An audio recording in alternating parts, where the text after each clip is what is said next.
Bringing the Great Famine to book, in a sense, there's people here from different communities, and really we're looking at how you would go about writing up the story. And I suppose in a sense my own story was back in the 1990s. It's a good bit back now, about 30 years, and it was the 150th anniversary of the famine. And it was a different Ireland, but for the first time there was sort of engagement with it.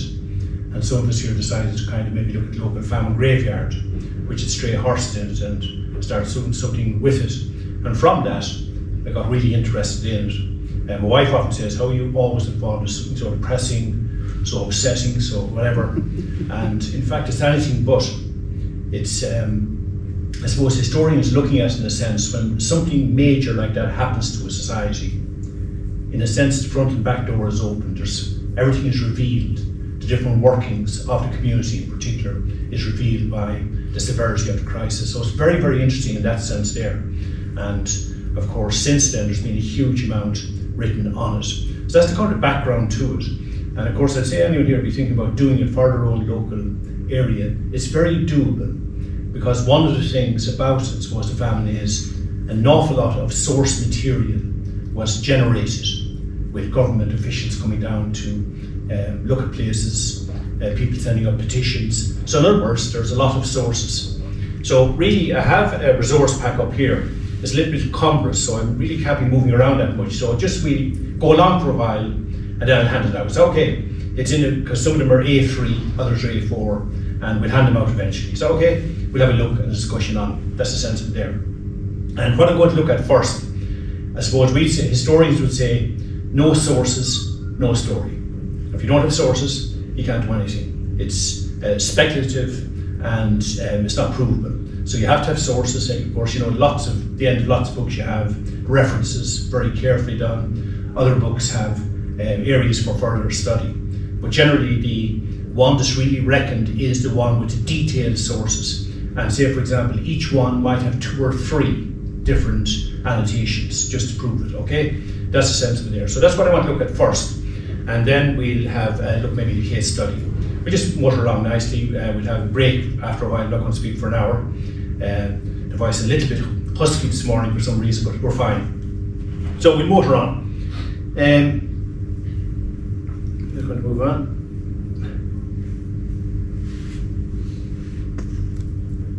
That's good, all right.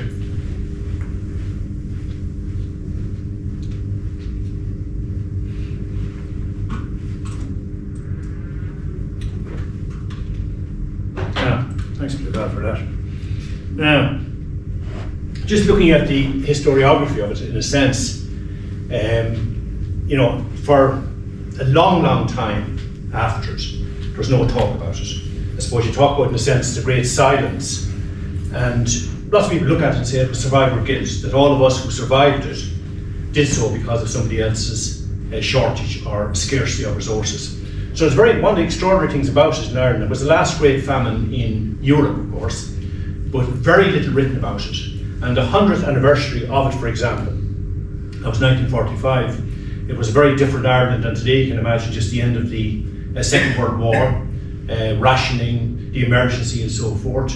There wasn't a kind of a desire to write about it. People weren't in the zone. Didn't feel comfortable.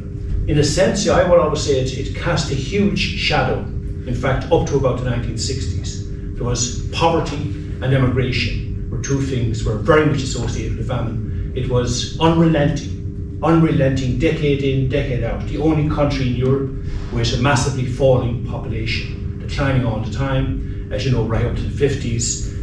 That was the sense of there. And De Valera was interested in it. He was a teacher at the time, and in fact, he had to give a grant to 2 professors from UCD, 2 historians from UCD, and we up there, Edwards and Williams, and I was in UCD back in the 70s. They were still there on their final bouts, as it were, but we're still there. And that's the book up here, standing upright like here. It's an edited edition. And of course, so I'm saying there, it had to be subsidized, and I suppose in a sense encouraged, would you use the word coerced, but certainly encouraged to write something about the famine at the 100th anniversary. What I'm saying is, even at the 100th anniversary, there was no willingness, desire, ability, or interest in talking about it. That was a sense of it there. And that continued for another 50 years nearly. So it's one of the extraordinary things about the famine in Ireland.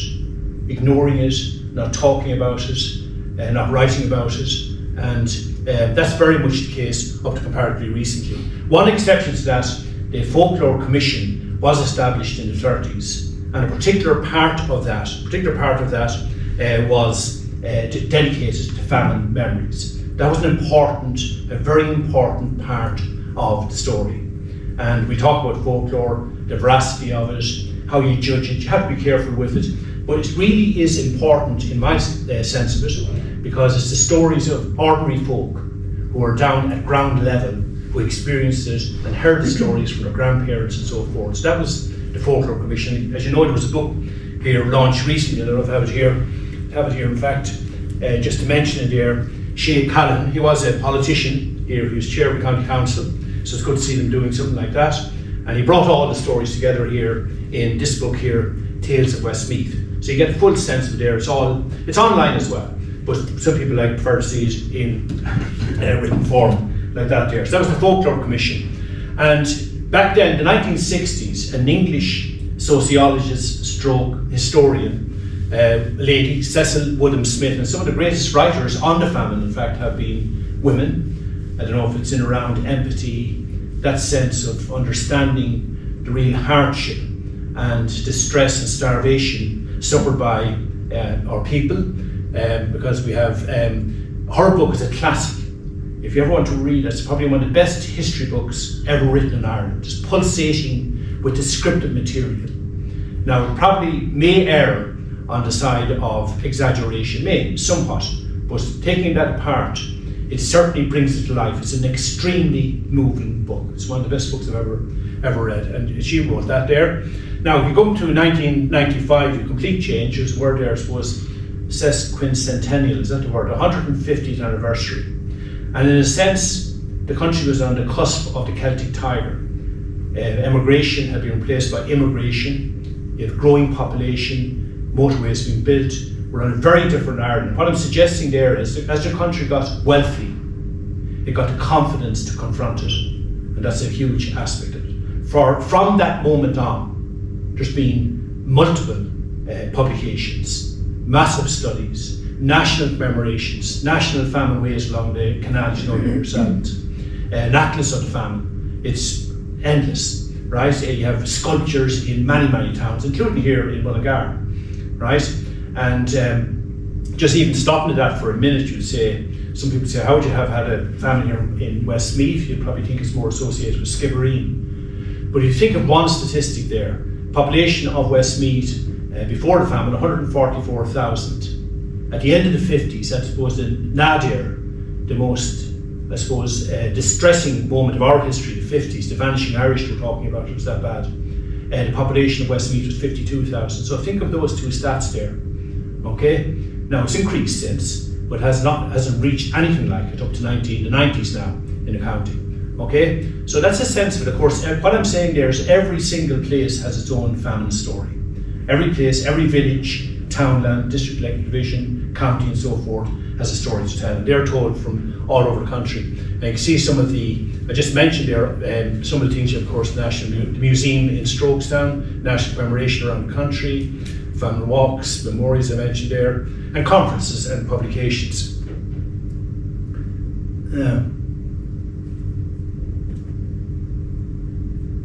That again. Now, going okay now, are we? Yeah, story of Westmeath. Just here to bring a few of our stories to life there. At Loan, Brendan O'Brien, some people here might know him. He was a principal of school down in Athlone. His son's Garrod and so forth. He wrote a book on the small pamphlet on the workhouse. Two writers in Moat, Liam Cox, Jeremiah Sheehan, just to mention those sections in their books, one on Moat and the other in South Westmeath. Famine graveyards around in many places being rediscovered, villages more and more being discovered here in Westmeath and elsewhere. And from the famine graveyard I talked there about, I did a master's and published one here on the Union, okay? And it's So there was 130 unions in the country. They were an administrative district around towns. It was a kind of a natural area, a natural hinterland to a town. So that was a union. They're no longer in existence or replaced by other administrative units, but that time it was a useful area that you could look at, Mullingar Poor Law Union. Now there's a workhouse in Delvin as well, so I'm just saying people are thinking about what could you do, nothing done in that, right? No research, the workhouse is gone now. Athlone Workhouse, parts of it are still there. Of course, Mullingar is almost extant, apart from the infirmary, the stones of which were removed to the Peace Tower in Messines in Belgium to commemorate the soldiers in World War I. Right, so that was part of that story there. And of course, nothing done in the county here, so there's plenty of work to be done. If anybody's thinking of heading out to a bit of research on it, there's lots to do. And I mentioned, I think an important aspect of it is not just historians, artists. Roisin Gaffney is from Killucan. She's composed the song in the family graveyard here, and other ones associated with it. Nuala Gorman is with us. She's done lots of work on this as well. I just get across here with the wires. And this is just an example. I wrote a book on the family graveyard. This is Nuala's artistry here on the front and back of it, and she's very interested in it. So just mentioning, I think it's important to bring in different perspectives on it in that sense there. And Lorna Farrell, she's a librarian down at Athlone. Gerard Leslie is the sculptor of the famine sculpture above in Dominic Square.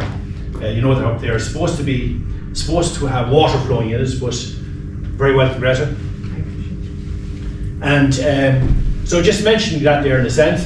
And also I suppose in a sense lots of the physical aspects of it are on land owned by farmers, like we mentioned there, Frank Dillon and Derry Gray, one in Carn, Kildare, and the other in Bala down near Rosemount. Now, local studies, just mentioned, I mentioned there's 8 of these on Westmeath. They're the monographs. And one in particular, I suppose, anyone doing some research on it, is Sean Byrne's pre-famine study based on the Poor Law Inquiry. Okay? So in other words, in a sense, if you're doing it, you obviously have to set a context for it. So I just mentioned that there. Sean he's out from Emper and worked as a lecturer in Dublin, and that book is just published a year ago. And so looking at it as well, when you're going to do it, I suppose in a sense, there are 3 concepts we would say are absolutely essential: people, place, and time. You're saying, who are you talking about? Who are you going to write about? So obviously you're going to have some sense of, maybe for example in the workhouse, the governors, who was running it, who were the landlords around, what were their different perspectives. They weren't just a homogenous group. So you've got to be able to discern the different attitudes, perspectives, beliefs and so forth of various people in the community. So you have the people, you've got to gather them together in your mind in a sense. And particularly I suppose as well, the people most affected were those at the bottom of the social ladder or scale. Cottiers, labourers, people who were sick, beggars. About 2 million people of the 8 were severely affected by this crisis. So in a sense, you've got to get some idea of what their living conditions were. That's the sense, that's the people. And of course, moving around them, place, what area are you going to look at? It has to be confined to a particular area. Like when I went to look at it there, I said the union was ideal. It was a 10-mile radius of Mullingar. That's in the sense, if you talk about that as hinterland, where people came to, they said it was the distance a labourer could walk in a day. That's what they said at that time. They could walk into the workhouse a 10-mile radius. That gives you some sense of it. So it was a kind of a natural unit. It was right in the middle of the county as well. Athlone spanned 2 different counties. That gives you some sense of it. Okay? Athlone was in the middle. It took in parts of Westmeath like Ballymore, into Moat, Rosemount, Mount Temple and so forth, but also went to the other side in Roscommon. Athlone, of course, is caught between 2 worlds in a sense down there with the Shannon. So you're picking out your area. There is what you're going to study. It's got to have some sense of coherence, some sense, as well as that you'll be following the stats. Is that okay? So when you're going to write about it, you're going to be getting statistics from various places. So you're going to have to, the stats will be based maybe on administrative units. So you will be directed to that unit as well. That's the sense of it there. So people, place and time, you're saying to yourself, now, as far as the famine is concerned, it's a kind of a convenient division, because 1845, 1849, okay? That's the actual sense of it. So you're within that parameter there. So people, place and time, they're important, I suppose, three legs of the stool, in a sense. Okay, and so community of interest, so you're looking at that, and I've mentioned all the various people there involved, and of course clergymen I should have mentioned as well. Very, very welcome, Ray. Okay, we just got started. And just to mention as well here, this is a series here which has just been completed, and we here in Westmeath are part of it, and it's called the History and Society series. Okay, it's went up there to Belfast a couple of weeks ago. The man who instigated it was a man called Willie Nolan, Professor Willie Nolan, Professor of Geography in UCD. Some of you might have met him. We had him down here a few times, and he's from Tipperary and started this project back in the 80s on his own county. He was sort of associated with the centenary of the founding of the GAA, was in Florence, wasn't it? So he decided, to do up a few essays on Tipperary. He was the very first one, and he called it History and Society. And from then, Kilkenny saw it right beside Tipperary. He said, we'd like to do something like that. Okay? So it started snowballing in a sense. It started there in that sense then, and it was the county series. There's a big tradition of it in England, not in Ireland. But why I'm saying it's a really important, this is our one here in Westmeath, right? You've seen that, as we often say, I'm sure you've seen it. Every house should have one, right? And we have, okay? So that's a sense of it there. You're very welcome. How are you, Lorna? Sorry, you're reading. How are you keeping? Yeah? You're very welcome. Anyway, if you count them up there, you'll see there's 32 in it. So we launched in Belfast there a couple of weeks ago. Antrim was the last one, okay? And you can see Westmeath is just the third in here from where we're looking at it. And in each one of those, you'll find them in libraries, in each one of those, there's a section on the famine. So it's a marvellous opportunity to look in and see how others approached it. Because one of the big things that I always say about writing history is to look at other people's work. What approaches they take, how they analyse the data, getting a sense of the language they use, approaches, and so forth. So it's obviously, it's not just, I'll be talking mainly here about primary sources, but secondary sources are very, very important to get you warmed up, to get skills, to see how people look at stuff, and also to look at the back of, say for example, this one here. I have it photocopied for you. I did one here, I call mine Famine in the County Town. So that's a sense of there, there's about 100, well over 100 references in it. So you look at, see, what are the references, if you're going to do Tullamore, Longford, whatever, what references will I go for? And there you have, so you don't have to go looking and searching in the dark, okay? So that's the sense. So there's 32 of those, and it's well worth a look, okay? Now, we go on here, the records of central government, and going into the actual sources now, say no sources, no story. So you have to have sources. And a lot of the sources here, I just mentioned there, the repositories. A lot of the ones here initially are from the National Archives, okay? It's a marvellous building, it's in Bishop Street in Dublin, if anybody doesn't know it. You go up George Street, down along there, and cut right. So if you want to put the train, it's walkable, right? So the National Archives is really important, one of the most important repositories in the country.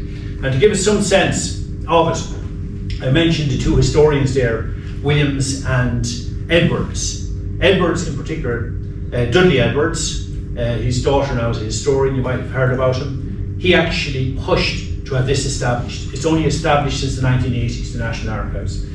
Prior to that was the Public Record Office, okay? So the National Archives, a brand new building, and of course, it's a lovely place to go in. One of the great, I suppose, pleasures of doing history, I'd have to say this, is going to these archives and repositories. They're absolutely marvellous. They're beautiful buildings, it's a beautiful layout, and the research part of it is always the most pleasurable.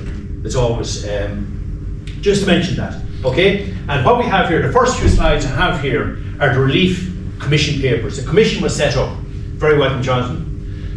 The Relief Commission was set up, and they produced lots of sources and during the National Archives, set up in 1845. So in the first 2 years, 1845, 1846, 47, the first year was a partial failure, to get the overall picture in your mind. The second year, 1846, 47, total failure. Okay? The Relief Commission papers covered the first 2 years, right?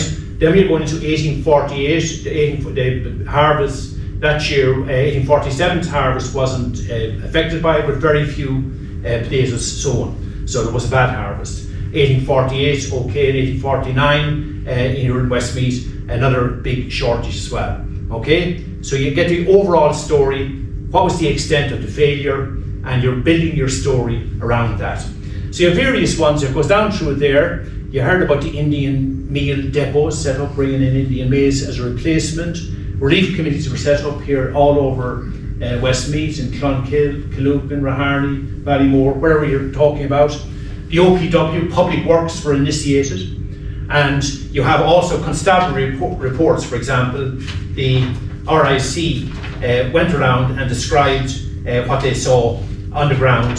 And a constable, for example, Thomas Porter, stated that, having perambulated the district of Ballinaccargy on foot, I have come to the conclusion that fully 3/8 of the crop is short over and above the average yearly. So they were, the RIC, that was part of their work, walking around, looking at the crops, making reports, and they're all available in the Relief Commission papers, and they're all available here for Westmeath as well. And the constabulary reports there are excellent. They're in there in the middle of that. And you also have, for example, it was the labourers out in, where was it? Out in Raharney, addressing their local landlord, William Briscoe. Rob, you were doing a little bit of research out there. Briscoes are out there. And they, for example, addressed them in January 1846 as your most worshipful goodness. Sought employment for the support of their families to complain of the unwholesomeness of the diseased potatoes. So you get some sense of you're saying, what were the attitudes of the labourers, the deference towards landlords, the importance of landlords in the area. And another one then as well, they set up a scientific commission in Dublin by two guys called Lindsay and Playfair. They came down here to Sir Richard Levin. He was out in Knocktrine. You see the big castle out there still, the wall around it, the entrance gates and so forth. And he came down there, he looked at the report, he says it was incomprehensible to ordinary folk on the ground. It's probably typical maybe of reports. And he said it's far too complex for general circulation. He said he wanted something as few as words as possible, which he could recommend to farmers under the present circumstances. And also in these here, you'll see clergymen writing back to the authorities in Dublin. And one of them was a man called Reverend William Eames, rector of Clonfad-Foran. That's out around Tills Pass. Some of you might know it's a wayside church out there. And he was a marvellous advocate for poor people. You know the area, there's people around here will know it from Ewell's Bridge into Tills Pass. There's a road there. He wrote, I suppose, maybe 20 letters to the authorities to try and get public works going on that stretch of road. It goes right across bogland. It's extremely poor land, if any of you know it. Just Ewell's Bridge. The Brosna goes underneath it on the way to the old road to Kilbeggan. And every time I pass it, I think of him. He was a great man. And it's just in a sense, they're saying he was Church of Ireland. He was looking for assistance for Catholic labourers, cottiers, and Protestantism in the sense of superism was not involved in it. So you have to distinguish. We have preconceptions as well, which can be very, very wrong. Clergymen often did it in a very, very Christian sense there like that. Okay? So that's just giving us a sense of it there. As you move along through it, that's the records up there. Just mention here, two here of Lord Westmeath. You say, who was running the counties that time? This is the first one. He was living out in Delvin. There were Nugents, a big Norman family. You're getting some sense of the long, what the French call longue durée, the long, very long sense of history. Going back, say, from Norman times, the Nugents were here. But the Nugents out in Delvin, of course, when it came to land or religion, they said there was no contest. Land took precedence and changed the religion. So that was, some of them did. Others in Ballinlough, the Nugents in Ballinlough didn't and survived, as the Deases in out around Cool didn't change either and survived. But they were exceptional. They were exceptional. This here is Lord Westmeath, and we put him up here because all the major directives, communications and so forth came down through, he was called the Lord Lieutenant of the county. Lord Lieutenant of the county. It's still that system in England, we don't now since independence. But you will, and he, generally speaking, deferred or applied out the work to his assistant, the Vice Lieutenant, that was Sir Richard Levinge, as I mentioned there a minute ago. So a lot of the work, and unfortunately for some of them as well, you'll see this when you go studying it, Levinge in particular, his writing was indecipherable, extremely difficult to read. So it'll take you a long time, you come across that, Brett, I'd say, looking at manuscripts, but you've got to keep with it. And it's kind of, as you just stopping at a skill there, if you keep with it, maybe bring, take a photograph of it and enlarge it. You can do that. You bring your camera into your phone, into the repository, get permission, and fill up the appropriate forms. You take a picture of it, and then you enlarge it, and it's easier to read. It's just one of the skills, because you will have to access it in some shape or form. But as well as that, when you get to run at it, it'll become more familiar to it. That's all I say. You will. When you look at it first, it just seems a continuous line. It's indecipherable. But just to mention that. So that was Lord Westmeath. As I said, he deferred out to Levinge, and a lot of the letters then coming in are coming from him. And in the county as well, in a sense, I haven't got a picture of the second one, and the bottom end of the county was Lord Castlemaine. So here you have Westmeath, the north and south, covered by the major administrative personnel, the two major landlords. So both of them had major, Mydrum Castle is gone now, but it was a huge, big house that was discussed here in one of our talks. And of course, Nugent's Castle is still, it's been rebuilt and so forth, but still, of course, out in Delvin. Okay, so that's a sense of it there. And his successor is here. You can see a bit of him. Okay, oh no, won't come up. Yeah. Now that was his successor. He was the man here during the famine. Okay, during the famine.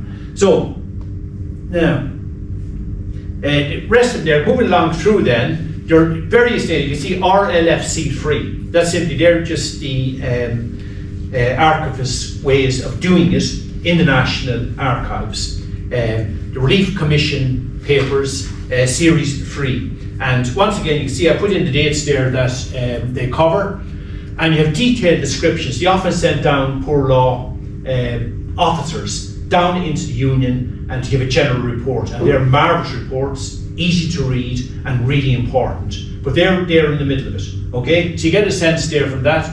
You have detailed descriptions of the Union, and then they're also done not just we're talking about areas, and it was mentioned here last week as well, and I have a map of this. The district electoral division was a very important one. There were small areas, the stats were gathered for those areas. I'll have it on the map here, you'll see it. So you're working with this, and when you get all those stats together, and the various district electoral divisions, you get patterns that you will see in the Union. In particular, for example, the western part of the Union, going over towards Rathconrath, Kildare, all over under Ballynacargy, was the worst affected area in the Union. So but gathering up your stats in the smaller divisions gives you an overall picture. So okay, so that's the sense of it there. So baronies are in there as well. Some stats are for the baronies. You have the Soup Kitchen Act, we'll talk about that again. That was a really important one, 1847. And of course, a very unusual thing happened here in Mullingar. As the first diseased potatoes were being picked, the railway embankment across the Brosna Valley from Saunders Bridge, most people from town here, was being constructed. So that was an important consideration, right? This wasn't, a lot of the public works were draining, say, the Brosna and the Inny, or landlords doing drainage under land. They were small scale works in a sense. And of course the background to that was the policy at the time, you'd have to bear that in mind, was laissez-faire. In other words, you would not interfere with the market. And people couldn't be given out food gratis. as they called it, out free. They had to work for it. So that was part of it there. But you'd have to consider when you're doing it, where there are major works. And in Mullingar, there was a major construction work. That was the railway was being constructed from Dublin down here. And you look out there at the embankment, there was a huge amount of labour involved in raising the railway above the valley there and bringing it into where the railway station was eventually built. Okay, so that brought a lot of people into the town. The back lanes of the town were massively overcrowded in places let out in the back gardens and so forth, as people come in here to try to get work fleeing from other famine areas. That was an important part of it. Okay, and you're watching all the time, of course, the inspecting officers report at the OPW. They went around getting stats on conacre. That's an important word. You have to be talking about that. Is half an acre, 3/4 of an acre, or an acre that was let out to labourers, and they had to pay a rent on it. And of course, the rent was increasing all the time. Okay, that was a conacre in the cultivated land. There was stats on that in the papers here, the Relief Commission papers. How much was devoted to conacre, what was happening on them, and was the rent being paid, and so forth. That was the sense of it there. Okay, so that was there, and just giving some sense there, of course, there, talk about the soup kitchen. You'll find these in fields all over the country. Some are repurposed as troughs for drinking water for cattle and so forth. But you find those around, so it's an important part of the physical evidence of it, talking about it. And we're coming, right, so and another aspect there of it was a very interesting one here. We talked there about Nugent out in Delvin and Lord Castlemaine down in Athlone. But Bishop Cantwell was a major leader and brought in a different perspective here in this union as well. And one of the interesting things about the famine here, you can see, is maybe it happens everywhere, kind of a power struggle when the committees were established to give relief. The different communities here, you could see it here as you would do the research here in these papers, because the repeal movement was out at this time, Daniel O'Connell's repeal movement, repeal of the Active Union, and people were radicalised and politicised by that movement. So when you look at the research here, there's a huge sense of the colonial entity that we're in. Okay, the famine was taking place, but people were taking positions on various aspects of it in relation to how they viewed the Active Union, those who were for it, or against it, and so forth. So that's a very important aspect there. The man here was Bishop Cantwell, and he often went up to the commissioners complaining that Sir Richard Levinge was restricting his curates getting onto committees and forcing him. He said that the bishop should be, he said he was director of Mullingar. So in a sense he found that insulting. So you have this political power play going on at the same time. Okay, that's an important part of it. Okay, that brings us in then, we have the stats. I talked about that you get there on that. Now the second group here is the Chief Secretary's office. The Chief Secretary was in Dublin Castle. He was the most important, I suppose, liaison between the authorities in London and the administration here in Dublin. So an awful lot of material was emanated from the Chief Secretary's office, and of course papers and petitions were sent up to the Chief Secretary looking for help and so forth. So that's the second one in the National Archives as well. And you see up there, it's written there, CSORP, Chief Secretary's Relief Commission, registered papers. The various investigations were carried out, reports on evictions, death from starvation, for example. That's a very important one there. It'll come in there and that. And for example, it was Dennis McGauley was found dead on the side of the road in Ballynagore. So a major investigation took place into the cause of that. He was in the workhouse for a short spell. He left it, brought his family with him. He was starving in a cabin in Ballynagore, tried to get back in again, but they said, the bureaucracy said, you were here, you haven't been out of it for long enough to return in. And even though cholera was raging in the area, he didn't get in and was found dead on the side of the road. So there's an investigation into that, and there's lots of material. So when something like that happens, it's a kind of, you have struck gold. because there's an awful lot of analysis and descriptions of what happened. You get an insight into it. The same is true of Anne Keenan, out in Rahonald. The same story said there about Dennis Macaulay. And so those events there are very significant. And so you have lots here as well on outrage papers. The second part is looking at outrage. Of course, there's a direct connection between outrages and starvation. Sheep stealing, stealing food, attacking food depots, attacking bakeries, and they're called the outrage papers. They're here as part of the Chief Secretary's office, so they're very, very important. I have a handout there and that we'll have a look at it in a second. Okay? So they're the outrage, and when you're doing it for Westmeath, I suppose the point about it is get out the entire box for Westmeath rather than going, say, for example, for Mullingar or Ballymore or something like that. You have the entire box, they're all sitting in there, and it's a marvellous resource, really. I think I found it extremely helpful because there was a jail here, of course, in Mullingar. There's one in Moss as well, and your analysis will look at the jail, because the jail was, in a sense, almost like another workhouse. There's so much theft, so much distress. People were imprisoned for, rooting potatoes would be put down as a description. Whatever, stealing sheep, that was a big part of it as well. Stealing turnips. There were subsistence type crime, survival crime in a sense, and of course the numbers in the jail increased substantially. And in fact, some people preferred to go in there. They said the rations were better in there than in the workhouse. So you have that sense of it there as well. So the outrage papers are really important, and you get lots of good descriptions there of animal theft, and even, for example, there was attacks on the poor law rate collectors. You imagine that job during the famine, going around collecting rates from the farmers. Of course, the workhouse and the relief had to be supported by local taxation called rates. So there's a big issue there in that as well. So the outrage papers are very important to say there. So you have reports from the constabulary and resident magistrates, and in here in the middle as well you have distress papers. They're all in the Chief Secretary's office, and the letter D is in front of them. Okay, so they're all available there, talking about distress in the area there.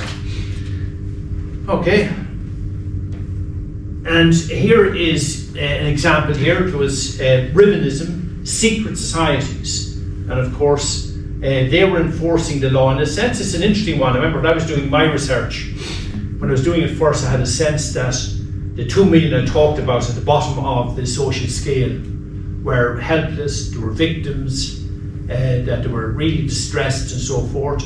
And in fairness, Dimp McLaughlin, who was my supervisor, said, no, that's not the way you can look at it. They also had power. They had the power of assassination, attacking landlords, distraining cattle, stealing and so forth. So it wasn't a simple way of looking at it that they were victims is not entirely true. And a big part of that is here looking at the secret societies. And you've heard of those, I suppose in a sense being described as trade unions in rural areas.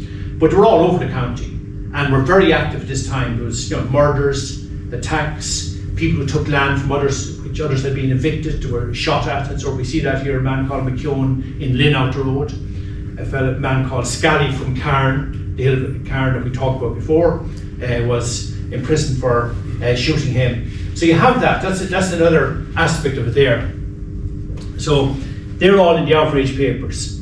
As well as that, of course, all during the 1820s and 1830s, you had major disturbances associated with the collection of tithes. And of course you've heard about tithes. Tithes were a tax on everybody, including the majority population, Catholics, to support the Church of Ireland clergy.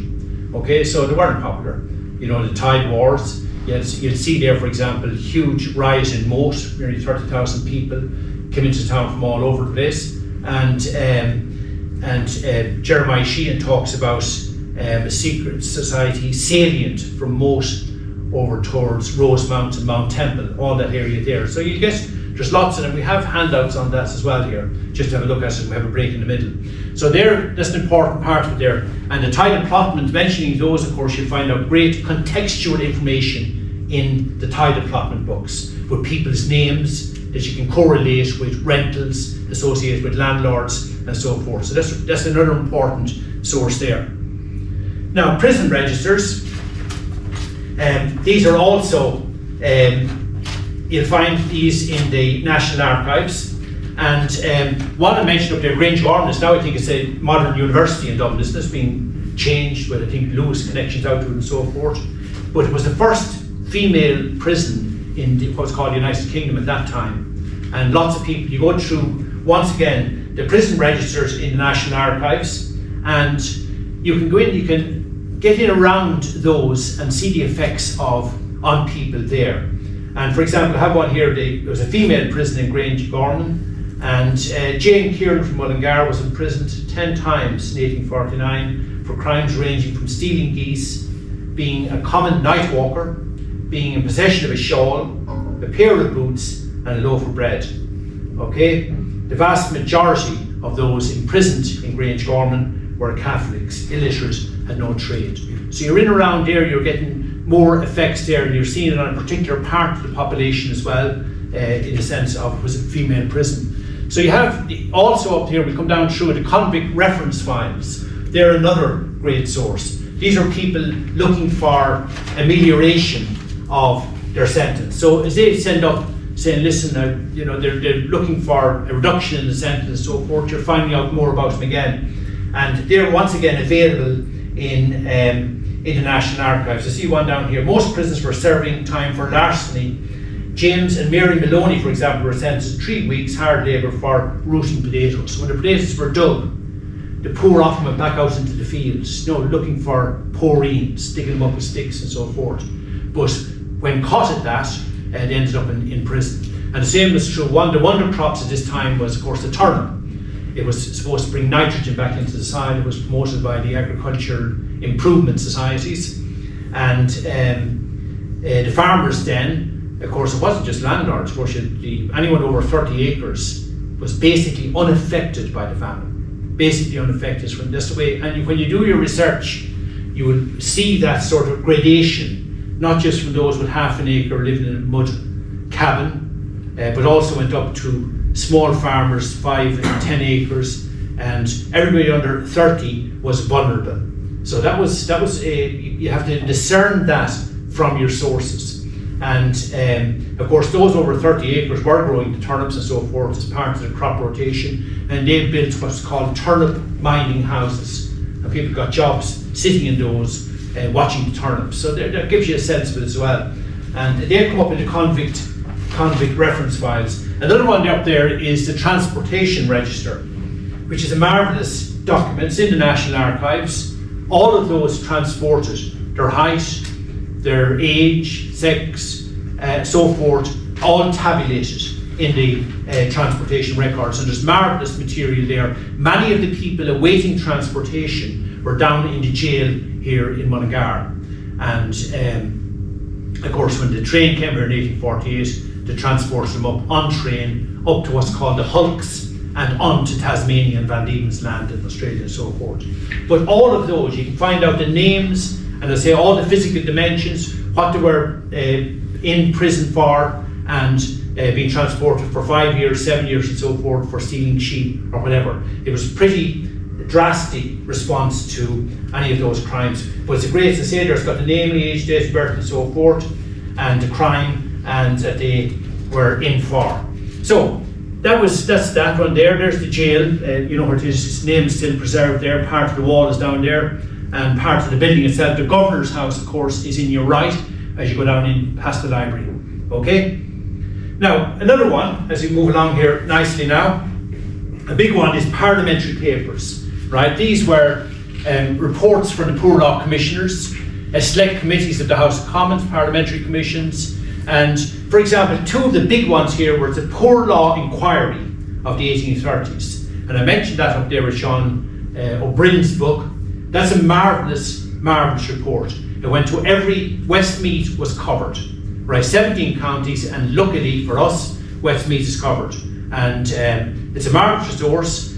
Lord Westmeath, had a picture of him up there a minute ago. He came in to give evidence, as did landlords, strong farmers, clergymen, but beggars, labourers, widows, people who are sick and so forth, they also give evidence. Okay, so it's all written down, so you get a great sense of what life was like in maybe 5, 6, 7, 8, 9, 10 years before the famine. It's an essential piece of it. And the second one there in the parliamentary papers is called the Devon Commission. Once again, it sat here in Mullingar, as did the Poor Law Inquiry, and you get a sense then of the tenancy arrangements, crops grown and so forth. Okay, so there are two in there that are worth looking at.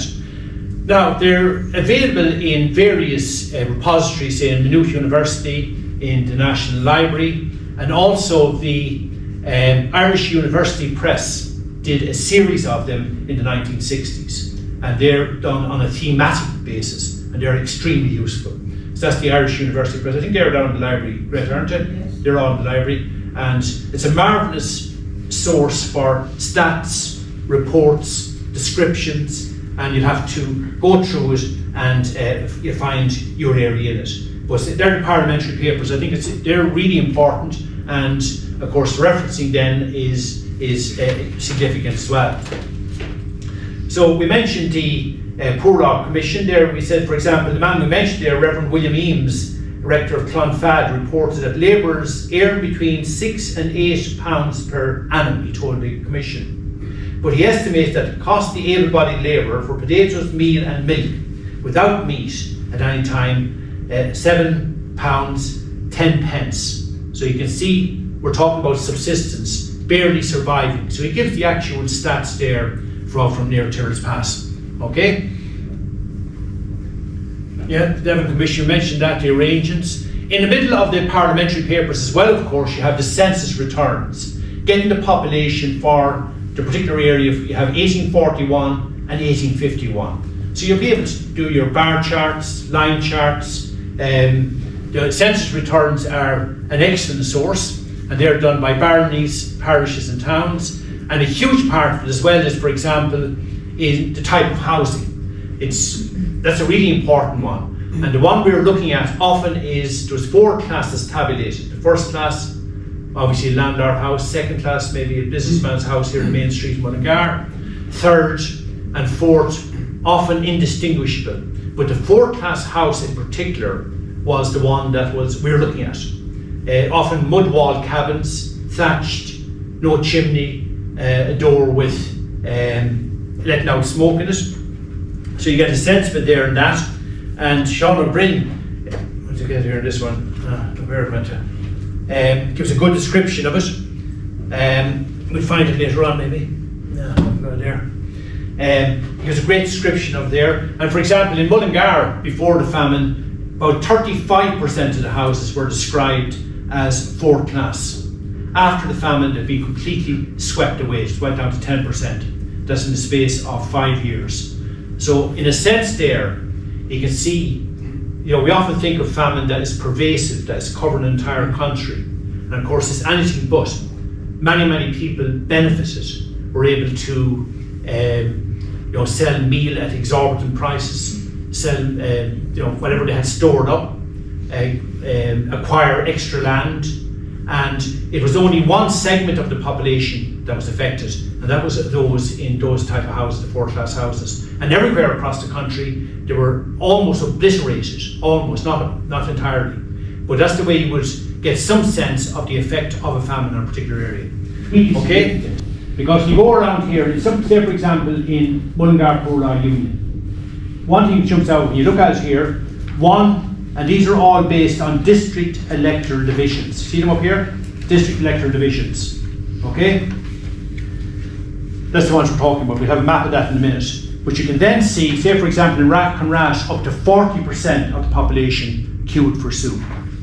In Lynn District Electoral Division, here near Mullingar, they didn't open a soup kitchen. Now here you have a huge contrast between one area in Rathconrath, and lots of them around 20%, 25%, 30%. But you will see a pattern then, and then you can decide which areas were most affected by the famine. I found this to be the most important by a long shot. Okay?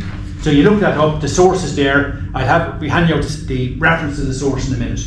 But that one there, and if you look at the back of it, you can see Mullingar. I've done it out there from Mullingar. Look down through there and see the contrast of various ones. Piercedown and Ballincargy, 35%, for example. Streamstown, 31%. Rathconrath, 38%. Okay? Ballincargy, 39%. And in some senses, you can see, up comparatively recently, many of these areas are still sort of Irgulta. In a sense, you're not connected in to the successes of areas right around Mullingar here.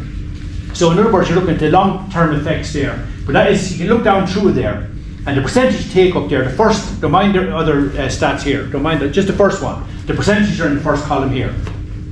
There you get a whole revelation of the effects of the famine. You're working down through there. Is that okay? Here in this area. Now you can do that for every area you're doing. If you're doing Athlone, Roscommon, Longford, wherever it is.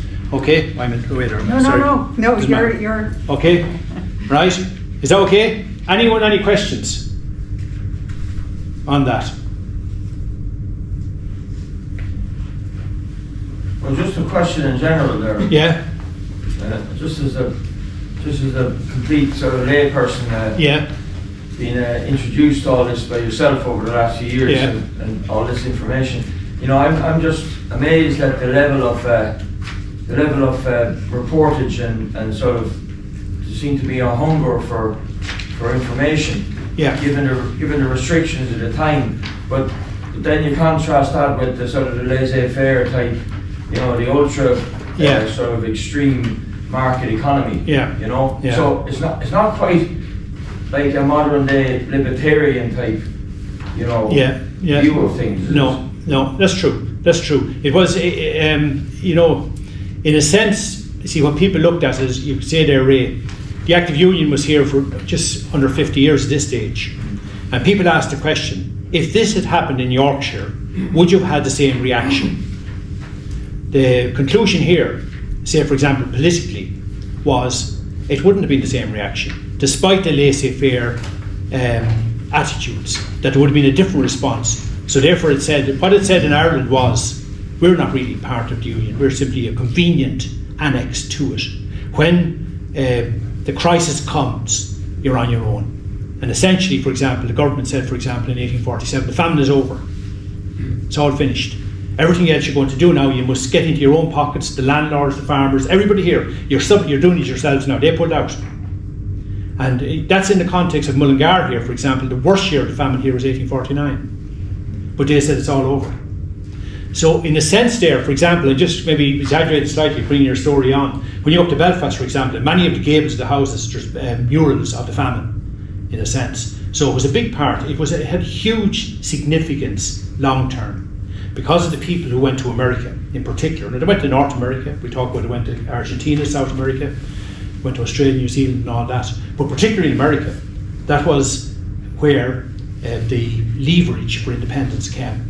And of course all of those, you can see in a sense, you know, when you meet Americans, for example, Irish Americans, their view is often very different to what we see. Because they brought a view, they brought the famine with them. And that informs their world perspective. So there's that sense of it. You know, there's all sorts of controversy with Norway, all that kind of stuff, you know, in the modern era. But when you go back to O'Donovan Rossa and go back to 1916, the War of Independence, and you know, for example, De Valera going over there and all that kind of thing, and all the people went over there. It was extremely significant, even up to, say, for argument's sake, up to Biden's time recently. So there's an example of, you know, we're saying first of all, if it happened in Yorkshire, would you have had the same response? So. Because there was laissez-faire was a big part of it, but I suppose in a sense you would also have to nuance it, because an awful lot of the people, say for example, this man called Keegan, his book, John Keegan, he was in Moat, he kept a diary. He was out from around Rosemount, and he wrote about it, and he talked about the people in Moat, the better off people in Moat. Let's not talk about you, Lorna. Oh, no.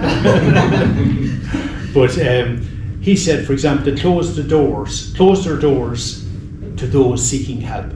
So it was you have to nuance it. It was like I say, for example, your man Purdue up here, I mentioned him. A fellow in the newspaper, he's up the top, William Purdue, I mentioned him, yeah, Richard Purdue.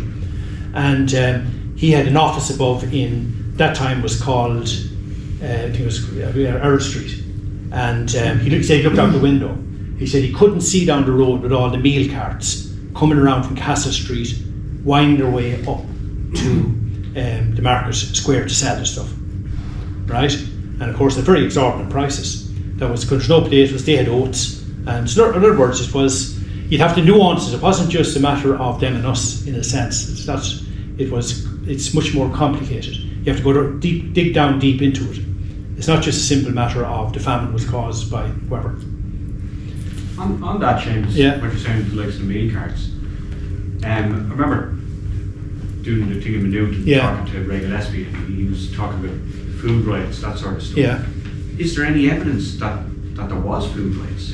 Food riots? Yeah. Yes, there was. In Moat, for example, in Moat, I came across it. They attacked the bakery in Moat. And that's an example. Up here, Mullingar is unusual in one sense. It's, once again, you've got to go through it carefully. It's unusual in this sense, in that the railway was being built here during that time. And it seemed to pull some of the sting out of it, right? You go to other areas, for example, out around even, there's a place called Skia Hill, Beog Rat Conrat. You'd see horrific. You'd see someone described there of a poor man eating his dinner out of the heart of a cold turnip. That sort of, and of course, you know, with turnips, there's no nourishment in them. They're fine as the size of the plate, but the potato had everything. But just that description, you have, it's, you know, it's obviously being straight about it. Like, you're not comparing like with like, comparing Westmeath to Mayo or West Cork. You're not. But having said that, every place has its own story, in the sense, like, you know, the population change here in the space of 5 years went down nearly by 30% in the county. So that's phenomenal. And it continued to slide. But there are small examples. It happened in Delvin as well. I'm just trying to think of it. There was a riot in Delvin as well that attacked a bakery. So there were. A lot of it was kind of more. Sorry? A lot of the kickback was kind of clandestine, was it, through the likes of ribbonism and that sort of stuff? Ribbonism, yes. Yeah. It was. Ribbonism was, you read some of the stuff, it was, you know, anybody who stepped outside, say for example, the reward there was up in the first one, 20 quid. Now, if you picked up that reward, you would have to be on the boat, you know, literally, you know, and most of them, there was attempted murders. Say for example, there's another one, that Minute series. One of the Smiths was murdered out in Collinstown, Barberville. That was there, you know, and of course you had Featherstone Hall in Killucan, wasn't it? Yeah. And you had a famous one in Moat again, Sarah Kelly. She wasn't just men, there was a lady, a female landlord, and I was just reading there yesterday, Robert, you know, she evicted lots. She was very severe, and she was, you know, that was happened, and she was murdered in broad daylight by guys dressed up as women. Walked into a field, fellas were picking stones. She was out there with him and shot her in the back of the head. So that happened, you know. So you have the secret societies and so forth. So in a sense, I suppose one of the biggest revelations I got doing the study was kind of thinking that these people, they had no agency, no power. That was untrue, you know. So it's once again, I think the biggest aspect of it is not to go in a kind of to bring a kind of a partisan view into your study. It's just, you have to show up everything and kind of give some sense of where it lies, you know. That sense of it there, I think, is important. Thanks McCormack telling him about when he used to come up was a then Seamus. Who? And be up before the justice, and he said, "Don't be too hard on yourself, Your Honour." He used to pay the fine for him, Root said. Okay. He was a character in the town. Like, That's true. He was. Charlie Ray, the town crier. Yeah, and that's true. Lighting the gas. Yeah. He was an example there, I suppose, of one of the survivals of it. Number 4 there, just a quick look at it there, number 4. You can see there the pawn shop in town, right? And you have pledges and redemption. And if you look down through some of them there, okay? So you get another example there, And where's it? Statement by Mr. J. Finnegan, pawnbroker, Mullingar. Right? The peasantry are worse clothed than formerly. The class of people now pawning are small shopkeepers and small farmers. Now, do you see up there? You have a direct evidence of the creep, the sequential encroachment of the famine. See that? I think that was, I suppose, one of the kind of things when you have everything done in a study, it's only then you often see the kind of picture. And the big picture I saw here was exactly summarised in that there, where the small farmers, the cottiers, were essentially reduced to the lowest level. They were the most vulnerable. So he says it there. The reason for the redemption exceeding the pledging is a consequence of the harvest. See that along the right hand side. Okay? The last number 6, the reason, you see, it comes down along, it's 1846. See where you're coming down to, this was the huge failure. Come down to July and August. See the changes. The reason for the pledging exceeding the redemption is a consequence of failure of the consequently was unable to redeem them. They had to pay interest on them. See that down along there? So you're down along there, and it goes down then, but it changed at the bottom. Number 7, 1847, the beginning of the year. The reason for the increase in pledging in these 4 months is a consequence of the number implied at the railway, and also because of an auction in April. So you have, there's an example there. And if you turn it over, just to get some sense here, if you look there at Tullamore Union, and he gets some description there of the workhouse, what it was like inside. See it down there? It's the back of number 4. If you go down to the middle of it there, he describes the workhouse in Tullamore. Several paupers are found lying in their beds, pretending to be ill. I was informed by the matron that the adult women were obliged to sleep in children's beds on account of the insufficient accommodation. The stairs leading from the dormitory is extremely dirty. Entered the day room, scene presented would baffle all description. Rooms were filled with smoke, crowded with various groups of women and children, making the greatest disorder and confusion by scolding and abusing each other. Small turf fires were seen in every direction on the floor surrounding the groups of people warming themselves. Some were comfortably seated near a small fire preparing tea and teapots. However they procured it, I don't know. Most of them were dressed in their own private clothes. So you go down through there, examine the men's day room, the scene was nearly as bad as that of the women. But my attention was drawn to one bed, in which I was much surprised to see the occupant, a cripple, warming himself with a lighted fire he constructed on his bed over his feet. So you get some sense here of what we're talking about. This is life inside the workhouse. The famous one down at Lone, of course, was in the folklore about the cat being thrown into the stirabout pot. It kind of continues for years, you know. So that was Garda O'Brien often talks about it. Okay, so you can see kind of anarchy and disintegration of societal norms there and that. Okay. The 5th one there, just to give you a sense of it. Now, a lot of this is painstaking work. I just go through it briefly. I had to go through every single week of the Westmeath Guardian over every single year, and you pick out the price of potatoes in the market and the price of oats, and you get a marvellous picture, believe me. You do a line chart of it, and you see from the line chart the story of the famine, where the price of food plummets or rises. Okay? So, if anyone is doing anything on Westmeath, wherever you're doing it, the papers always brought in the market report. It was most unusual. That time you had a market, there weren't shops to the same extent, we see nowadays, you know that. Even some people here remember the market here in Mullingar, the calf market, the fish market in Dominic Place, and in the market house outside. Okay?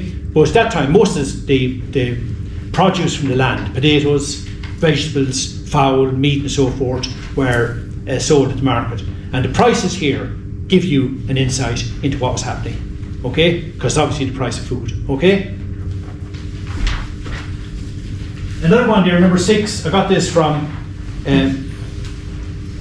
Sir Nugent out in Ballinlough. But it says here at the top, workmen's accounts. Now it's 1872. You get some sense of people working here. See this one here, number 6. But at the bottom there, even though it says workmen's account, you can see Biddy Dowd gathering stones. See that at the back? You see some of the work we're doing. Biddy Lynch, Mary Crosby, Phil Lynch. See all that? And you can see the work that we're doing there, moulding potatoes, gardener, stable boy, ploughing, moulding potatoes at a different time. This one here is in May. Moulding potatoes, washing sheep. Okay? Go to the other one then in November. You have, once again, it's workmen's accounts, but you have Bridget O'Dowd, Bridget Lynch, pulling turnips with cattle.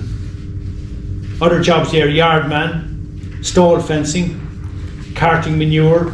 So in other words, you get great insight. Of course, the only thing in the country, we look around our country today, and you're talking chalk and cheese. It's such a transformation, really. And you can see here, the only thing in Ireland that time was land. That was all. Like there was, the odd mills, but the vast majority of people were working on the land. And this out here in Ballinlough, you can see the number implied there. I didn't count them up. You can see the number implied. It's like a small factory. So each estate was a community in itself. We're talking about people, place, and time. So you can see the numbers there on that in Ballinlough. And he told me himself out there that there was a lake in front of the house that was excavated during the famine as a public works. Okay? So you get some sense there from that there of the estates. Next one there we talk about later on. You have church records. I've just done a copy of there. You have a lovely summary, the parish registered on the back of Mullingar. Maybe you did that there, Greta. Did you have that sure? No? This one, see it? You haven't got that there? I'll get you a full copy. But if you go down through there, it's 1847. You have the names of all the people and their addresses. So you'll see the number of people who died here in the parish of Mullingar. So you were able to do your line charts, bar charts, pie charts, whatever you want. Okay? And occasionally you'd find in it, maybe from the Union House or whatever. But there was various graveyards around, and you can see all the, and you go through there, and you look down through it, you can see the number of burials there, several in one day. Look there at February the 2nd. Okay? 1, 2, 3, 4, 5 burials in one day. You get some sense of it there. Okay? Same as to the 24th. Okay? And you go to them all there like that. So you see the number of burials, you see it's phenomenal. That's in Mullingar. And if you go through all the charts as well, you'll be able to chart out the births. And in fact, the birth rate fell during the worst years of the famine here. It's linked up to various things. But when there's a huge crisis like that, people naturally don't feel like having children. So you find that the birth rate declined as well. Death rate, and as well as that, the marriage rate varied with it also. You can build stories around that. And you'll find those, they're available for Ballymore, wherever you're studying, right? And don't forget, of course, the Church of Ireland records, because they contain some information about the majority population as well. That's it. We'll see that in a second. Okay? Number 8. So that's number 7. It was number 8. I just pick up this one here. It's called a Fair Clan map. It was the first attempt at mapping the country. The first official attempt. They're available in manuscript only in the National Archives. And it's a marvellous series. It's a marvellous series. And you can see down there near Moat, you can see a place called Bala. See the small little there, you can see in the middle of it, RC Chapel. See that down there in the middle of this map here? RC Chapel. There's a schoolhouse beside it.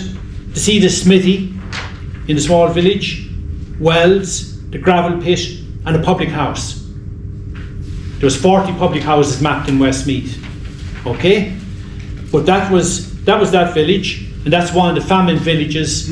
And just to mention that, there's, we were out there, over 100 people came to have a look around, and that was wiped out by eviction during the famine. It's near Rosemount, but you still have the foundations. I think you did a study on it, Lauren, didn't you?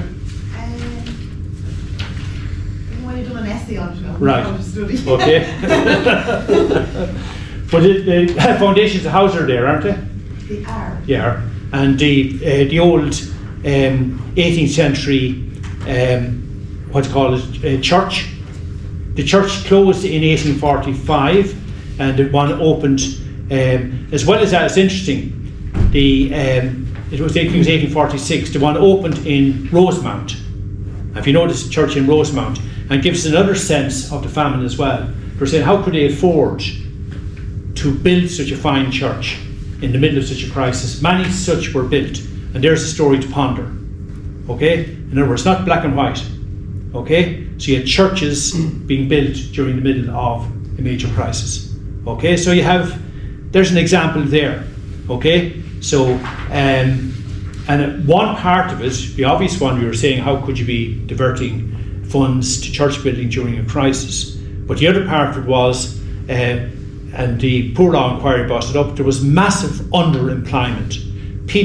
Labourers literally begged landlords to take them on just to give them their dinner in the middle of the day. And if they could afford to give them anything else, that was fine. They literally worked all day long just to get their grub. Okay, because there was such a massive population increase, and that was it. Okay, so that was that one there, and you can see here at the back of that you have estate records. You can see it there, and this one here is from by Rochford's estate, which you can see Lord Castlemaine on it up there as well, Colonel Pick at the bottom, and you see the place where I'm talking about there. You see the small village at the top again. That's Ballas. What's his Ballas' name? See it up there? You see the church in black and the string of houses along it was wiped out then during the famine. You see it up there. But right beside it, do you see the Conacre strips? Do you see the little ripples? See them? And they were there until recently. I was actually talking to the farmer, Derek Ray, and he only ploughed them out maybe 20 years ago. There is a photograph in Jeremiah Sheehan's book of those that he took in the 80s. You can see them up there. So we're talking about what can you get. You're looking, there's a visual representation. And as you move around the country, particularly as the winter sets in here, you'll see these all over Westmeath.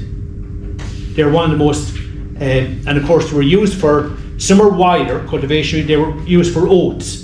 And then the narrow ones were cultivation which is called lazy beds. But someone said the person who called them the lazy bed was someone sitting up on a horse. They weren't down with a spade excavating them. Okay? But there's an interesting, there's your story there. There's something, a lovely illustration you could use in this. Okay?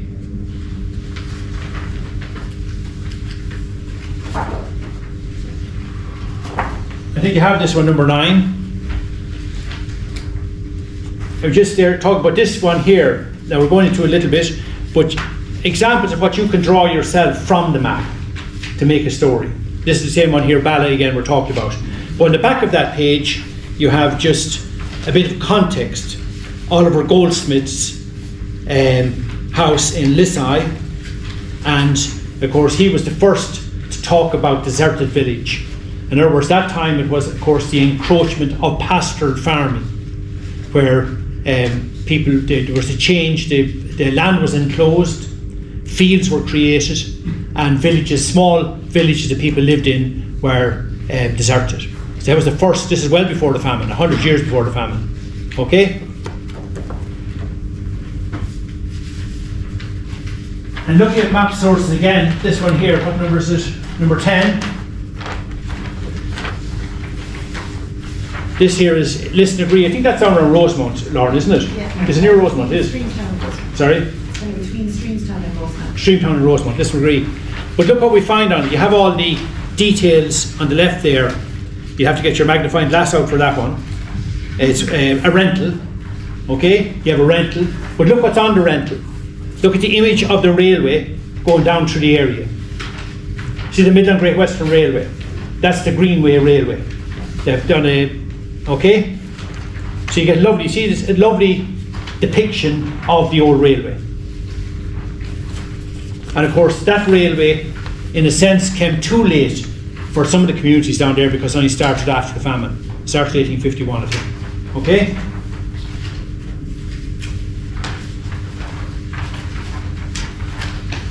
Now, number 11, have you got that one there?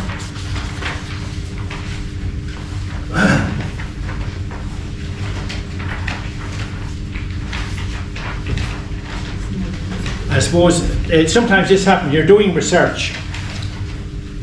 Sometimes, and this will happen to me in this one anyway, and everything complete I thought, and at the 11th hour I found the most significant resource of all. It's called the Irish Relief Association. There's 4 big manuscript books in the Royal Irish Academy. Right, you know, right, it's on Dawson, isn't it Dawson Street in Dublin? Is it Dawson Street? I think it is. And it is an absolutely fantastic resource. And you go in there, I just took a few pictures there last week. You go down through, it's in the form of a questionnaire, but it's all the questions are answered in manuscript, and it gives a massive insight into every area. You get Ballymore in it, Raharney, Calucan, no matter where it is. They sent in looking for the picture up there, the boiler. Okay? They sent in a picture looking for that, and they have to give a justification describing what the conditions were like. Can you get the date there? I think it's 1840, right? Right in the middle of the famine anyway.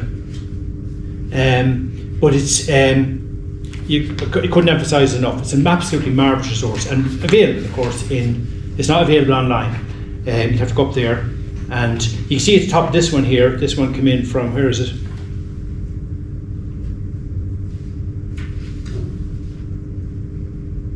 Right. Athlone, that's right, yeah. Athlone, at the bottom there, and it says, the details, the decision is given at the top. Okay? And if you look at the back of it, there has been, you see their description, the back number 2, there's been some fever, but not any great extent. The lower order in this locality are very poor. There's no resident gentry. See what you're getting, see the information, no resident gentry. We talked about Ballinlough and the workman's ledger and the amount of work given. But when there were absentees, and there were lots of absentees here in Westmeath, you had a different story. No resident gentry. So you're informed about this in this part of the town or neighbourhood. The 2 distilleries imply but a few. The shopkeepers, not of that kind to imply many persons. The poorhouse completely full. A medical man resident in the town stated that increase in the number of inmates would be likely to mean introducing fever. Okay, so you're getting all sorts of information there. Okay, now there's dozens and dozens of these available that you have to read. So you're really bringing them all together and meshing them. So okay, trying to get a sense of it. And last one there is, you can see there yourself, peruse it at your own leisure. Okay, that's the sources. They're the sources for your study. Okay? And I won't, but you go down through them there, you see it yourself, the actual source you've used. They're the ones I use here for Mullingar.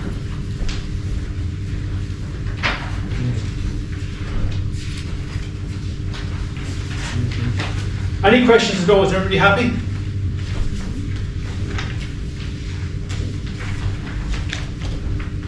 Seamus, Yeah. what was the structure of the ribbon as a secret society organisation? Had a structure to it? Well, it had. Well, the structure was, first of all, I suppose, a disguise. I mentioned them dressing up as women. That was part of it. With people lay-bys, some of them were wearing unusual clothing. They had a structure in a sense. That's why the public houses are probably put down there. Put that in there, and that map. You would say, why were public houses mentioned? Because that's where they often met, right, and gathered.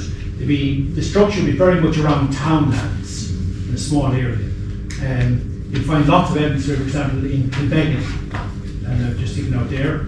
I came across out there. We've in our journal there, they wrote off. Rob, you did a good bit on, didn't you? Mm-hmm. It seems, from what I could make out, it seems that he'd have, as you say, townland, and it was a local disturbance, especially say the likes of Calucan, which wouldn't have been as active with Ribbonism. Yeah. It'd have been one fellow would have took over and they'd gone out and done their thing at night that way. I wouldn't say it was completely organised, but there seems to have been organisers there. Mm-hmm. You know what I mean? They did, but they were effective. They were effective in a sense. I suppose one of the big ones was if you took over land from which another had been evicted, say for example, there were consequences. It's kind of like if that happened, they'd fire up in that area. Yes. You know, they'd come It's together true. under the ribbon flag, if you want to Yeah. call it that, you know. And there were Fascinating, really. yeah, it is, yeah. But you find a lot of them in the outrage papers, and in Jeremiah Sheehan's book as well, the South Westmeath Farm and Folk. There's lots of descriptions there of that. Yeah. It's hard as well to distinguish between ribbonism, right boys, white boys, all that sort of stuff. Yeah. And some of the labels are coming from the authorities, Yeah. so you don't know what they call themselves as such. Yeah. Sometimes they used all sorts of names, Captain Wright or General whatever. I think some of it was extremely local, really down to Seamus says the townland level. Yeah. Yeah, it's a big part of the story, John. It was important. I suppose important. What else did they have? Yeah. They couldn't go to court in a sense. Most were illiterate. Yeah. What recourse did they have? They had recourse to violence Yeah. to protect themselves. So I think you understand it in that sense. I suppose we dispute people nowadays. You go to a solicitor and go to court, or it's that sort of thing. If you take it on to your own hands later, it doesn't tend to happen. Yeah. It certainly doesn't. Yeah. At that time, it was quite different. Yeah. Because all the magistrates were of one dispensation, shall I say. Yeah. They were all Church of Ireland. That was the sense of it. It was only changing gradually. So what could they do? In a sense, it's a different scene now. Yeah. So that's a sense of it. Okay. I said to you, Seamus, Yeah. an escape then because the Sorry? courthouse, they went underground. The prison was the far side of That's the right. street where the art centre was. That's right. County Hall. Yeah. Yeah, Luke said on there, they got hot windows now and all the prisoners. That's right. It was a tunnel underneath, wasn't there? Yeah. Yeah, the courthouse was there. The courthouse was there. Even thinking about that there was no town hall in the town. So an awful lot of meetings, public meetings, you had to go into the courthouse. Say, for example, the Agricultural Society was founded here. They held their shows in the yard, behind the cattle and pigs and sheep and so forth, into the yard. And then the butter under the awning and all that kind of thing. So that was the town back then during the famine. And the meetings then, when the magistrates, there were people meeting, Nugent came in, Levinge, Castlemaine, all of those met inside the courthouse. There's no place to meet. So that was, but you were in the sense, the courthouse is also a symbol of, for example, here in 1846, Brian Seary was hung at the bottom of Mount Street. The street was later called Seary Street, because he was evicted, or he was encouraged out of his holding by Sir Francis Hopkins, he was out in Cheltenham, Cheltenham House is, and he owned a lot of land around there. He said that Sir Francis Hopkins said he wasn't capable of running the farm of 40 acres. So he gave him a couple of bob, but then Sir Francis Hopkins was attacked on his way from Bloomfield out to Cheltenham, and of course he was implicated in it. There was a big dispute over it. The whole town was divided. That gives an example of, I suppose his attack was a sort of aspect of ribbonism, because there was a number with him. According to Sir Francis Hopkins, they came across the lake from, what was it? It's a far side of Lilliput, the town that escapes me. Came there and escaped back over it. And his hat was, allegedly he had an unusual hat, and was found at the scene. And that was where the term of the hat fits. Yeah. But that was circumstantial evidence. But the entire town was massively divided. Cantwell ordered everybody in the town to stay indoors, not to go down to witness the execution. And there was thousands of troops in the town to keep order. So you get some sense of a community under siege, from that. And why I say it was a good question to ask there, John, in a sense, because something like that, an execution or a murder, it's like I said before, the famine itself opens up a huge insight, entree into society. Series execution was in the same category. There's massive reports that brought up in the House of Commons, international media comments on it. Bishop Cantwell declared his innocence, and two books now to bring the story on. 2 books here have been written about it from the opposite end of the spectrum. Right? One says he did it, the other says he didn't. They're being published recently, so it's not. We don't know. Sorry. We still don't know. We don't know. But your friend Liam He wrote it, didn't he? Yeah, it's in his book. Yeah. It's in his book, yeah. He's done a lot of research and he says he probably, someone else. He thinks he did. Yeah.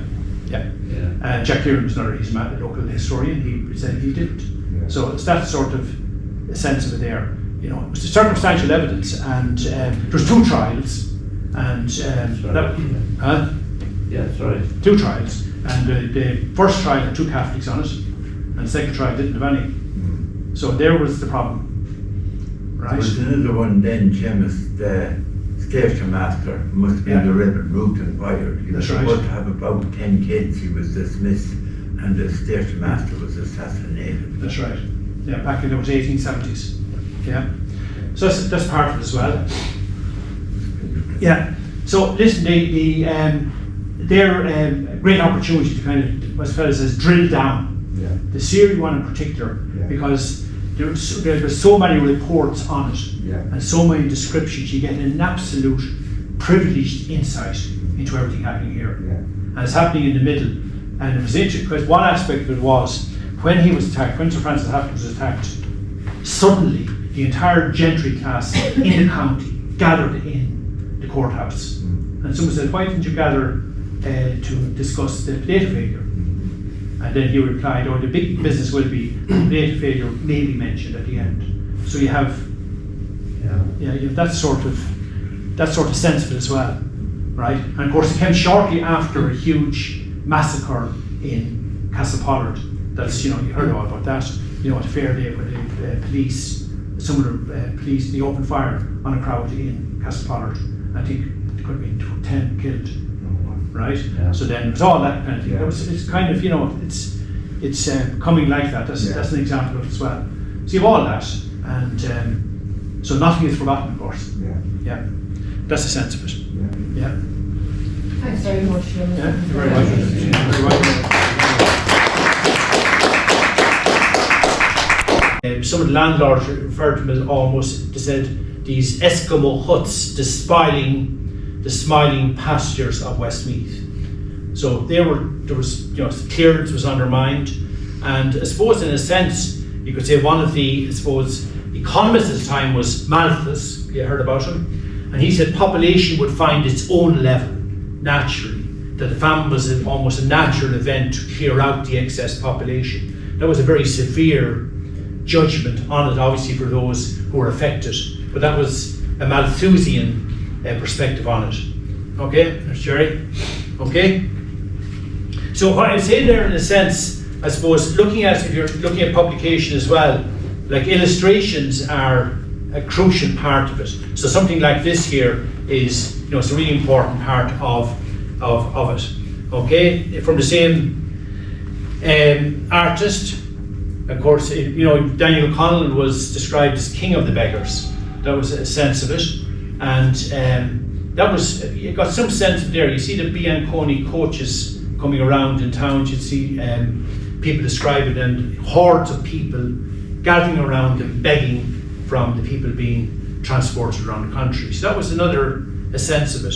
It was, we got a sense of the kind of distress and poverty in the country from these. Okay, moving along to newspapers, and we mentioned this here before, and I suppose I found it's one of the most important sources. And we say that because here in the workhouse, I suppose, you had the minute books. They took down people's names, all their details, what was happening in the workhouse, the food, the numbers in it and so forth. But all those books from 1845, 1842, when the place was opened, up in the Longford Road, there was a fire in the workhouse in 1858, so the minute books were destroyed. So without those, the newspapers are absolutely essential. And you have many different newspapers, and important to get different perspectives. I put up a number of them there. And the first one at the top is, I suppose, the most important, the Westmeath Guardian. It lasted here until the 1920s, and it was called an establishment newspaper, right? It reflected the views of landlords and those in favour of the union. That was the sense of it. So what you're talking about there, you're going to have to interrogate the sources in a scholarly manner to get the real sense of it. But if you look down to another one there, for example, the Freeman's Journal gave the opposite point of view. That was a national paper, but you can access that through the Irish Newspaper Archive. It's available online at a reasonable cost. We have all the newspapers there and that. Or if you want to go down, Laura has the Moran manuscripts down in the Athlone Library, and it's got papers from all over the country, and there's snippets about Westmeath in the Moran manuscripts. It's a marvellous resource. But you do have to shop around to get a balanced sense of what's happening. But having talked about even the Westmeath Guardian being biased, it's got marvellous information, and the good thing about it, it gives a continuous sense of what was happening over the 5 years. Okay, the others can be busy. You're looking in, you just get one kind of look at it, and then it disappears. The newspaper gives the entire amount. Is that okay? That's the sense of it there. Now, the Guardian is available on a microfilm down in the library, and the others you can get them online once you pay. But the Guardian isn't online, as far as I know. Sure, it's not, Greta? No, it's not. It's not. It's one of the ones that is not on the Irish Newspaper Archive, but it is in the library, so you can work your way through that. That's the sense of it there.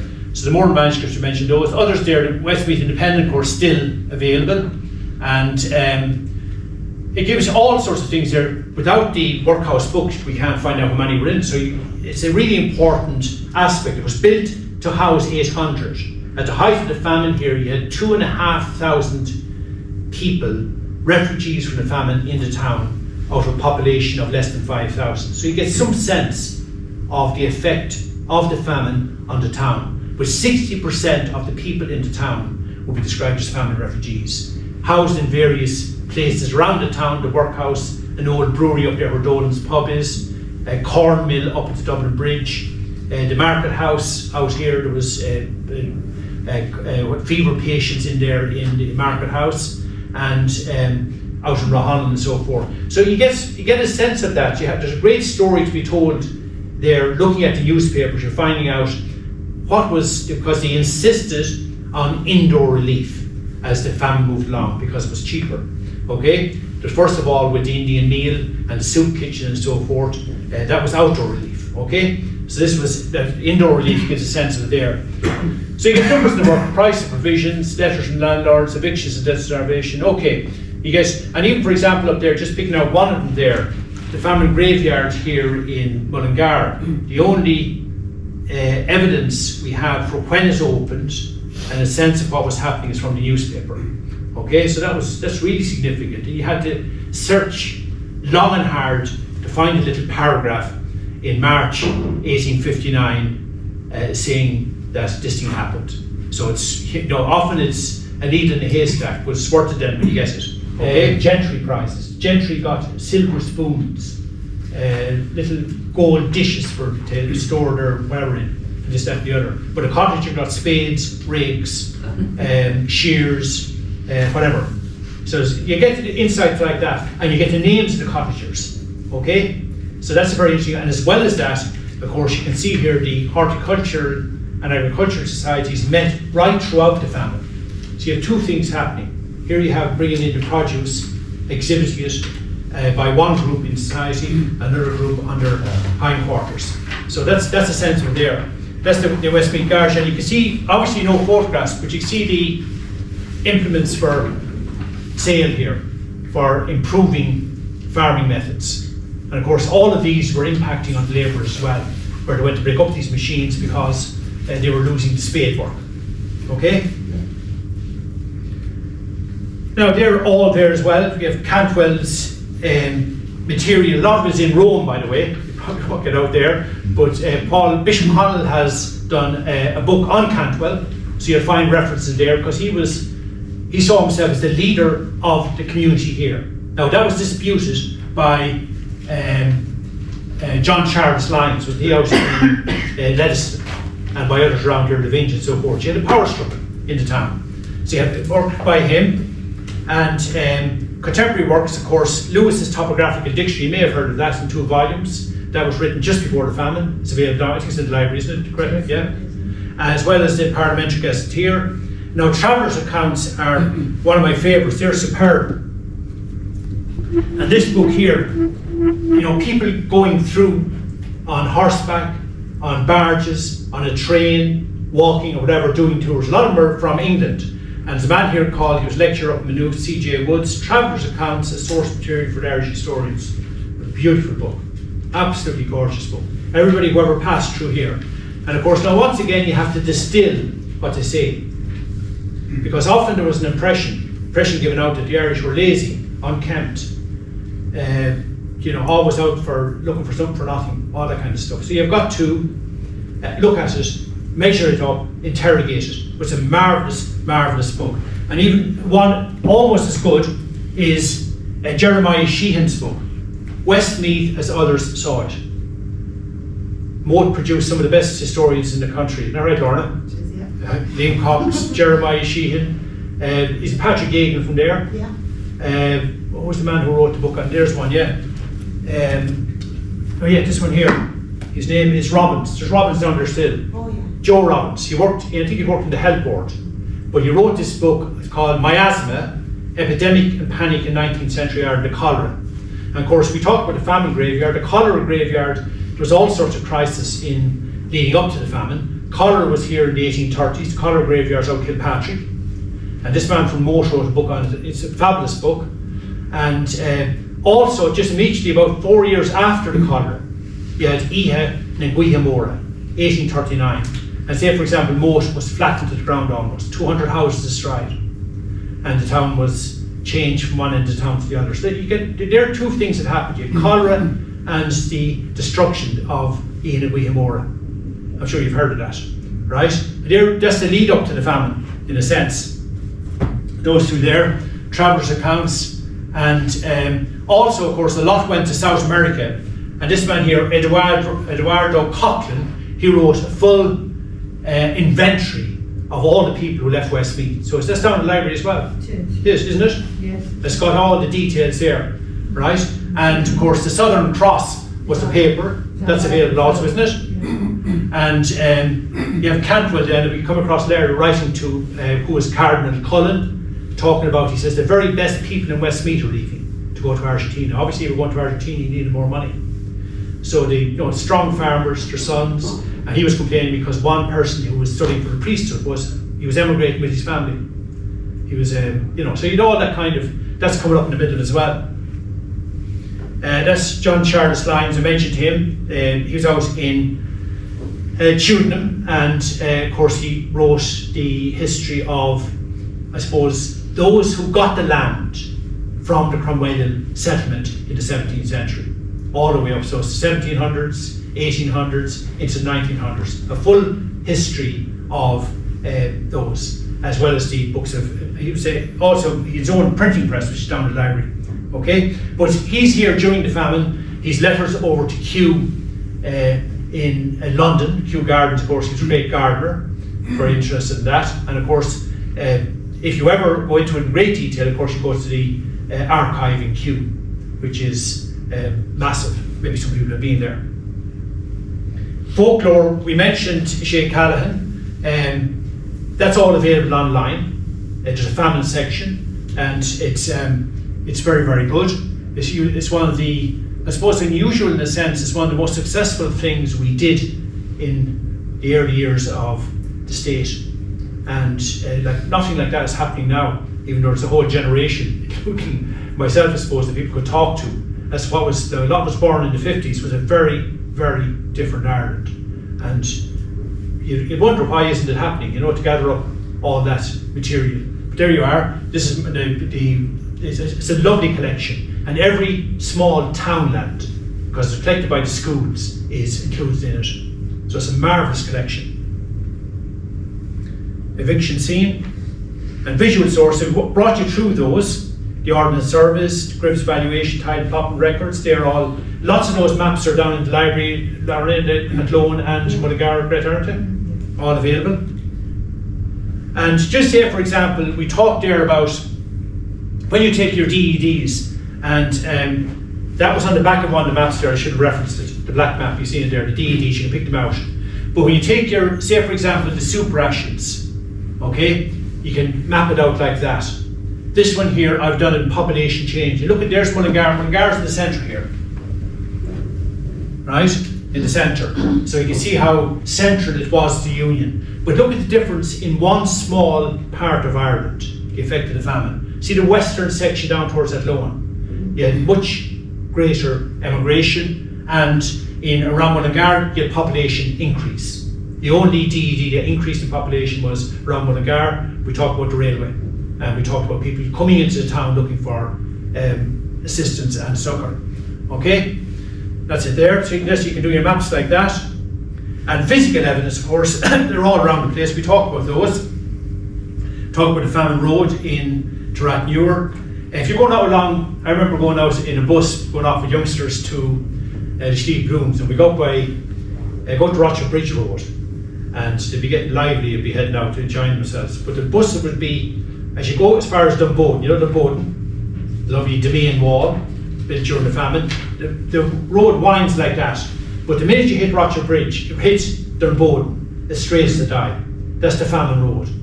Because before that, it used to go around Dunboden in Kilbride. You cut right around Dunboden, beautiful domain wall, and back all around that way. In by Lamb's Cross, you might have heard of it. Okay? But that's a Famine Road out. The Rochester Bridge Road is a Famine Road. There's an example. And of course, the famous Famine Road down in Bal, isn't there, Laura? You know the one in from Rosemount. Oh yeah. The new one from Rosemount to Moat is a famous one. Yeah, so we see up there as well, you can see if you go up along, we went up along the hills there in Cairn, you see this one up here, Bohreen and Holloways. You can see in some of the areas that haven't been reclaimed, kind of excavated roads, and some of you have seen those around. They're examples as well. Very few, you'd see some mud walled outhouses in farms to this day, right? So very few, however, very few are left. Most were stone around here, but lots of obviously mud walled ones are gone. Okay, physical domain walls, ornamental lakes, all that. Lacey's Canal, you know the canal from the county buildings out to Butler's Bridge. That was excavated during the famine, yeah. You know the one there, it's just a drainage channel really. Okay. Cholera Hospitals is one of those at the Dublin Bridge. It was a cholera hospital during the famine. And okay, you can see all the canal walks. You see there yourself. I was going to Dublin the other day. It was interesting. 2 stories there. Went into the Westbury to treat ourselves for a nice cup of coffee. I paid here for it. But sitting in the middle of it, I couldn't believe it. It just shows you in a sense. We talk about the great silence associated with the famine.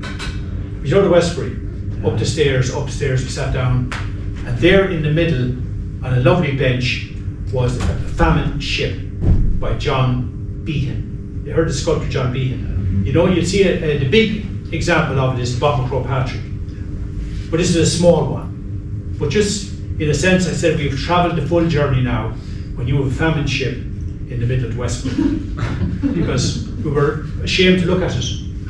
That was literally it. We were ashamed to talk about it. We were that poor until recently. It was now sitting smack in the middle of the Westbury. And of course you have Rowan Gillespie's sculptures, famine sculptures down at the Custom House Quays. That's another one, right? And of course even the quarries there was why they put the workhouse out in where it is in Robinstown was a good quarry beside it, where the quarry was where the General Hospital is now. So, but even thinking about, look, the way that emerged into a medical nexus in the town from the workhouse, because there was a hospital at the back of the fever hospital at the back of that there. Okay, I think we're there. There's the nice one, images there to see the, right, you see the bohons and lazy beds. Okay, we mentioned those. Yeah, Church of Ireland Records mentioned those. And the Quakers in Moat. An interesting one there, if you're doing anyone from the Moat area, the Upton papers in the Royal Irish Academy are worth looking at. He was down in Coolatour House. Okay? And the Moat records, of course, they were great record keepers, they're all in the Royal Irish Academy as well.